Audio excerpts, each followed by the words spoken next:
Film ini terdiri dari 3 cerita pendek di dalamnya. Ketiga cerita pendek itu memiliki kesamaan yang sama, yaitu semua kejadian yang terjadi pada jam 3 dini hari.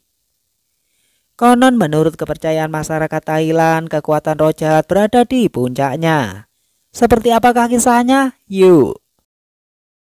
Film pertama berjudul Mayat Pengantin. Seorang penjaga mayat bernama Tos ditugaskan untuk menjaga sepasang mayat pengantin suami istri bernama Mike dan Cherry yang mati secara misterius. Perawat juga mengantarkan Tos melarang masuk ke ruangan pribadi sepasang pengantin itu dalam keadaan apapun. Perawat juga menceritakan sekaligus menjelaskan apa saja kegiatan Tos. Seharusnya rumah ini menjadi rumah pengantin bagi mereka. Tapi sebelum hari pernikahan mereka kecelakaan. Namun saat Tos menanyakan kecelakaan apa, perawat itu memilih terdiam dan pergi begitu saja. Perawat juga menyuruh Tos menyiapkan makanan sesajen secara rutin sesuai dengan buku petunjuk. Sebelum meninggalkan Tos sendirian, ia meyakinkan ke Tos apakah dia takut atau tidak dengan pekerjaan baru ini. Namun Tos menjawab, dan perawat pun benar-benar pergi. Setelah perawat pergi, Tos malah penasaran dengan ruang pengantin itu. Ia masuk dan tidur di sana dengan santai. Lalu tiba-tiba patung yang berada di atas meja berputar sendiri dan mengeluarkan alunan musik. Keesok harinya Tos menyiapkan makanan sesajen tentunya sesuai arahan buku petunjuk. Saat ingin kembali ia melihat tutup peti sedikit terbuka.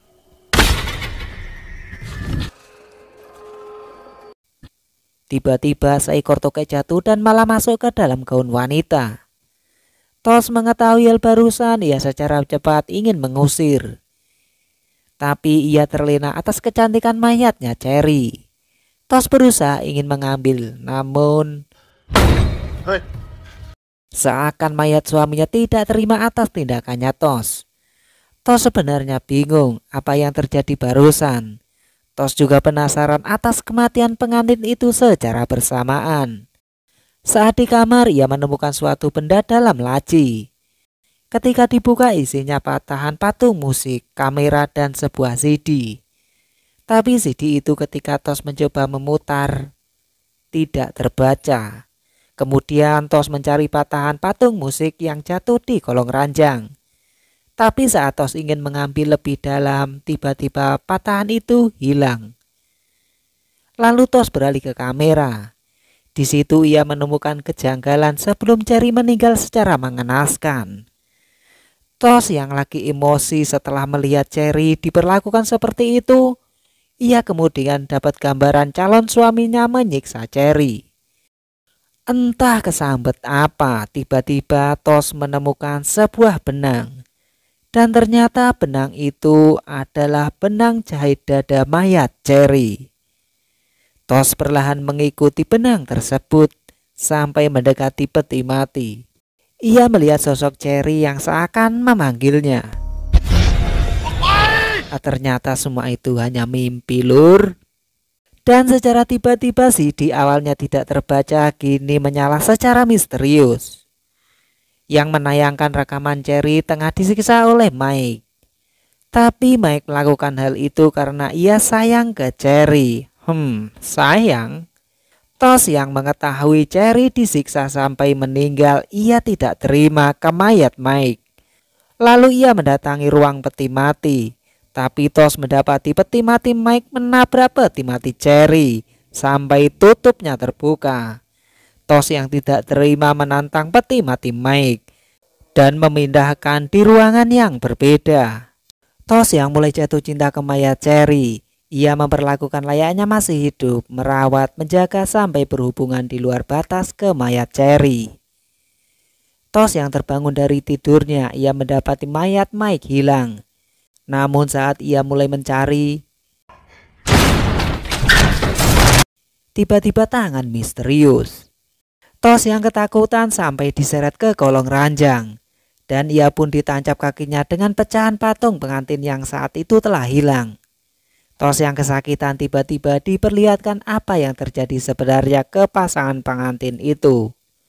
Ternyata Mike terpaksa mengikat Cherry biar dia tidak melukai dirinya sendiri. Namun beberapa saat kemudian terjadi insiden. Cherry membunuh Mike dengan pecahan patung pengantin dan menyayat lehernya sendiri sampai mereka berdua mati.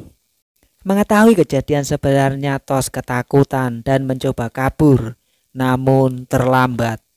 Hantu Cherry sudah mencintai Tos, dan tepat pada jam 3 dini hari Tos terbangun dari tidurnya. Ia tersadar sudah di dalam peti mati Cherry. Tos mencoba berteriak tetapi sia-sia. Hantu Cherry sudah mencintai Tos. Di akhir cerita Cherry duduk di atas peti mati sambil diiringi instrumen musik patung pengantin itu yang menyala sendiri. Film kedua berjudul Wig. Film diawali dengan seorang pria tua menggunting rambut dari mayat wanita. Lalu ketika pria tua itu sudah selesai menggunting rambut, kemudian scene berganti ke sebuah toko wig yang saat itu dikelola oleh wanita bernama Mai. Tak lama kemudian ada ibu-ibu datang untuk menjual rambut palsu. Mai dengan senang hati menerima. Sembari Mai mengecek, ibu itu disuruh menunggu. Si ibu lalu membaca koran mendapati berita bahwa ada pria tua yang menggunting rambut waktu itu mati secara mengenaskan. Ia tergantung di tembok dan lehernya patah. Udah dipastikan lur itu kelakuan. Si ibu yang sudah mendapatkan uang ia segera kembali. Telepon berbunyi. Mai segera mengangkat, ternyata itu orang tuanya. Ia mengabari bahwa malam ini ia tidak bisa pulang karena ada urusan penting. Dan bisa pulang keesokan harinya. Tak lama kemudian kakaknya datang, ia bernama Min. Ia juga ingin berbicara ke orang tuanya. Karena ia ingin meminta oleh-oleh. Min sendiri tidak mau tahu apa yang dikerjakan Mai. Bahkan bisnis keluarganya. Yang ia tahu hanya uang dan foya-foya. Hubungan saudara ini sebenarnya kurang begitu harmonis. Tak terasa saja menunjukkan pukul jam 8 malam. Karyawati bernama Som ia izin untuk pulang. Mai segera menutup tokonya dan ingin istirahat. Tapi Mai tiba-tiba sakit kepala. Lalu ia menuju ke kamar mandi dan minum obat di situ.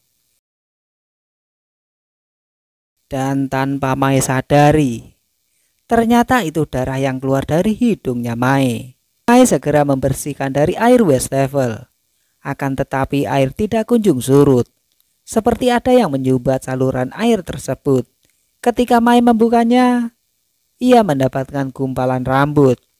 Mai yang tidak tahu menahu tentang rambut di situ tiba-tiba ia kebangun dari mimpinya lur. Mai terbangun ketika mendengar sesuatu. Ia mencari di tengah maneken-maneken wig. Mai perlahan mendekati sumber suara itu. Ternyata itu adalah ulah teman-temannya Min yang sengaja kemari hanya untuk berpesta. Teman Min yang cocok itu malah mengambil wig mayat wanita itu hanya untuk bercanda. Mereka yang melihatnya tertawa kegirangan. Mendengar suara cukup keras, Mai datang dan menegur mereka. Mengetahui teman Min yang mengambil wig, ia menyuruh Min untuk mengembalikan ke tempat asalnya. Namun di sini Min tidak terima. Ia malah menyuruh Mai mengembalikan barang-barangnya yang sudah dipakai oleh Mai, seperti boneka, baju, dan lain-lain. Tapi Mai mengelak. Mai terpaksa memakai barang-barangnya Min. Karena selama ini ia tidak pernah meminta apapun ke orang tuanya. Padahal di sini yang bekerja pagi sampai malam adalah Mai. Sedangkan Min tahunya hanya minta ke orang tuanya. Bahkan sampai baju yang Mai pakai saat ini itu milik Min.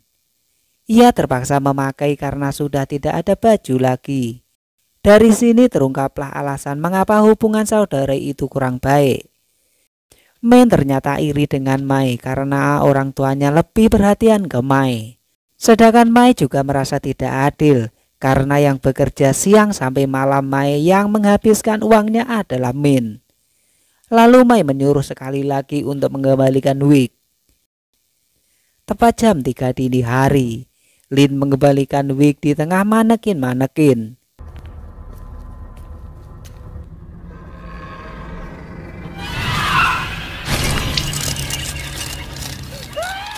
Lin mati dengan kepala terpotong dijadikan manekin. Dari sini arwah wanita pun mulai meneror mereka satu persatu. Mereka yang ketakutan mencoba keluar, namun kuncinya patah. Jo mencari benda untuk memukul gembok itu, tapi Jum pun berakhir mengenaskan. Pon yang mencoba pergi, ia pun diikuti arwah mayat wanita itu. Pon berakhir tertancap paku yang digunakan merapikan wig. Lalu Mai mendapatkan penglihatan bagaimana arwah wanita itu mati. Ternyata wanita itu ditenggelamkan secara paksa sampai mati. Namun sungguh sial, target selanjutnya adalah Mai. Mai dikurung di alat pemanas rambut. Min mencoba menolong dengan alat sebisanya. Namun suhu sudah mulai naik. Hingga alat tersebut meledak dan Min terkena pecahan kaca sampai pingsan. Keesok paginya orang tua mereka sudah kembali dan Min juga sudah tersadar. Ia melihat Mai memeluk orang tuanya. Sesekali Min memanggil mereka, namun sang ayah acuh saja. Yap, ternyata Min sudah mati lur. Kemudian scene berakhir memperlihatkan film ketiga berjudul Lembur. Diperlihatkan suasana perkantoran di malam hari. Waktu menunjukkan pukul 11 lebih. Ada dua karyawan yang sudah mulai pulang, yakni Bam dan Nging. Ada juga satu karyawan bernama S. Ia tengah sibuk membalas chat banyak pria. Bam yang saat ingin masuk lift, ia mendapati satpam yang kerjanya hanya tidur melulu. Bam mempunyai ide nih, mengerjain satpam, mencoret-coret mukanya. Saat mereka tertawa atas ulah konyolnya, tiba-tiba mereka dikagetkan dengan hantu kepala melayang tepat di belakang mereka. Mereka yang panik langsung lari ketakutan lewat pintu darurat. S mendengar kegaduhan cuma bisa melihat dari kejauhan dan kembali lagi ke tempat duduknya. Namun beberapa saat kemudian, mouse terlempar, tempat duduk bergerak, dan diiringi layar monitor pun hidup secara sendiri. S yang ketakutan mulai berteriak, "Alah lanang!" Ternyata semua itu adalah ulah Ran dan Ti, bos perusahaan tersebut dan sekretarisnya. Dan juga termasuk kepala melayang adalah ulah mereka. Mereka sengaja mengerjain karena ingin memberi pelajaran ke karyawan lemburnya. Bam dan Nging hanya ingin lembur saja, sedangkan S cuma main Tinder di wifi gratisan. Namun saat Ran mulai pergi ke ruangannya, tiba-tiba kursi bergerak sendiri. Ran yang mengetahui hal barusan cuma menghela napas tanpa menghiraukan. Tapi kursi malah bergerak secara tepat. Namun Ran sudah tahu bahwa semua ini adalah ulah Bam dan Nging. Bam dan Nging dimarahi atas kelakuannya barusan. Lalu mereka meminta maaf sambil pergi memulai kerja lembur dengan baik. Kemudian saat Ran ingin keluar, ia ikut-ikut oret muka security, lalu pergi tanpa rasa bersalah. Telepon berbunyi. Security mengangkat telepon tanpa ia sadari mukanya sudah menjadi Petro. ได้ครับผมจะลงไปเดี๋ยวนี้แหละครับ Sementara di tempat lain, Bam dan Nging pekerjaannya sudah selesai. Mereka berpamitan pulang. Ti yang merasa sendirian, ia mencoba mencari Ran, tapi ia malah menemukan sosok gelap di pojokan. Ternyata cuma kain pelur. Tak lama kulkas bergoyang, pintu pun juga terbuka dengan sendirinya. Ti tidak merasa takut, ia mengira itu pasti ulahnya Ran. Tapi Ran baru datang membawa makanan. Ti yang mulai ketakutan, dan benar saja dari dalam muncul hantu wanita. Ti yang ketakutan langsung menuju ke ruangannya. Sampai sana ia masih dikagetkan hantu Thailand dan Ti pun mati secara mendadak. Ternyata hantu itu adalah bosnya dan hantu perempuan adalah Nging. Mereka bersengkongkol hanya untuk mengerjain Ti. Setelah mengetahui Ti tidak bernapas, mereka pun panik. Ran kembali ke ruangannya. Lalu Bam dan Nging disuruh untuk pulang. Nging tiba-tiba melihat kembali Ti yang matanya sebelumnya tertutup kini terbuka. Ia mencoba menahan rasa takut dan Nging berniat menutup matanya kembali. Ti menahan tangannya Nging dan tertawa bersama Bam. Ini gantian Bam dan Ti yang ngerjain Nging. Lalu mereka terdiam saat mendengar suara aneh di ruangan. Ternyata itu adalah suara Ran yang gantung diri. Karena ia tidak ingin dijadikan tersangka, mereka langsung menyalahkan satu sama lain. Tiba-tiba Ran yang dalam kondisi tergantung berbicara. Lagi-lagi mereka berhasil dijahilin Ran. Lalu jam menunjukkan pukul 2:23 dini hari. Bentar lagi jam 3 nih lur. Mereka mencoba mengakhiri lelucon dan benar-benar pulang ke rumah. Tapi Ran lupa menempel tulisan rusak di kulkas yang dibuat lelucon waktu itu. Ia menyuruh Bam mengambilkan lakban di ruangan kerjanya. Namun saat mengambil lakban tiba-tiba Bam teriak. Mendapati mayat di sana yang sudah bersimbah darah, tertusuk paku di kepalanya. Dan ternyata kejadian sebenarnya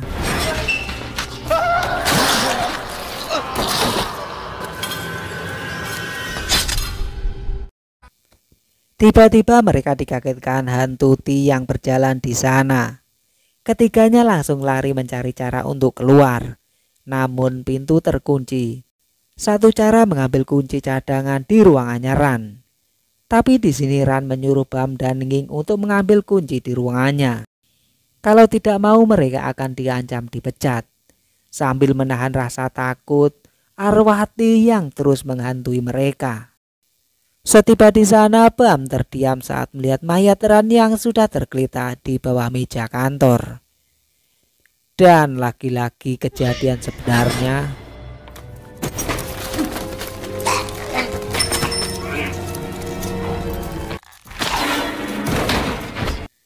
Bam dan Nging yang dihantui arwah Ran dan Ti mereka kabur terbirit-birit hingga memilih tangga darurat. Namun di sini Nging menemukan 11 sepatu yang persis saat ini dia pakai. Kemudian Sin kembali ke dalam. Ti yang berjalan sambil tertawa membawa boneka mirip dengannya. Ti merasa berhasil mengerjain Bam dan Nging. Begitu juga dengan Ran bersama boneka palsunya. Setelah selesai membereskan peralatan jahil, mereka benar-benar pulang tepat jam 3 dini hari. Namun saat memasuki lift mereka berjumpa dengan Bam dan Nging. Tapi mereka masih tertawa karena merasa berhasil mengerjain mereka. Lalu ketika Ran dan Ti mengecek HP-nya, ternyata mereka sudah ditelepon berkali-kali oleh sekretarisnya yang di bawah. Ti menelpon sekretarisnya untuk memastikan apa yang telah terjadi. Sekretaris pun menceritakan bahwa ada 2 karyawan yang mati jatuh dari tangga darurat.